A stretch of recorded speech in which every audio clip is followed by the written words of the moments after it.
Hello' everyone, মই কবিতাছ কালেকশ্যনৰ পৰা দুইযোৰ পিয়ৰ ননী কটনৰ মেখেলা চাদৰ লৈ আহিছোঁ।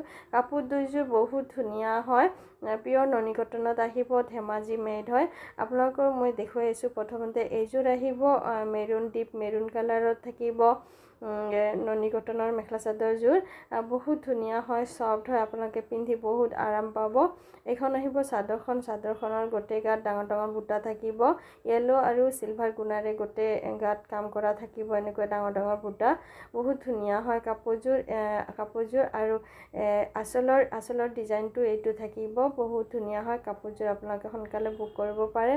এইখন আহিব মেখেলাখন আহিব। মেখেলাখনৰ তিনিটা লাইন থাকিব, এনেকুৱা ডাঙৰ ডাঙৰ বুটা। আৰু এতিয়া দেখুৱাম মই চাইড পট্টি কেইটা। এইকেইটা চাদৰৰ চাইড পট্টি থাকিব আৰু ব্লাউজৰ পিচটোত থাকিব এনেকৈ অলপ মোটাকৈ থাকিব চাইড পট্টিটো। বহুত ধুনীয়া হয় কাপোৰযোৰ, আপোনালোকে সোনকালে বুক কৰিব। এইযোৰ আহিব হোৱাইট কালাৰত আহিব ননী কটনৰ যোৰাটো, আৰু থাকিব লাইট পাৰ্পল কালাৰৰ ফুলৰ কালাৰটো থাকিব। বহুত ধুনীয়া হয় কাপোৰযোৰ, বহুত মৰম লগা হয়। যদি ভাল লাগে তেতিয়াহ'লে আপোনালোকে জলদি জলদি বুক কৰিব। এইখন চাদৰখন আহিব, এইকেইটা থাকিব চাইড পট্টি কেইটা থাকিব, বহুত মৰম লগা হয় চাইড পট্টি কেইটা। আৰু থাকিব এইখন মেখেলাখন আহিব। মেখেলাখনৰ তলৰ পচনটো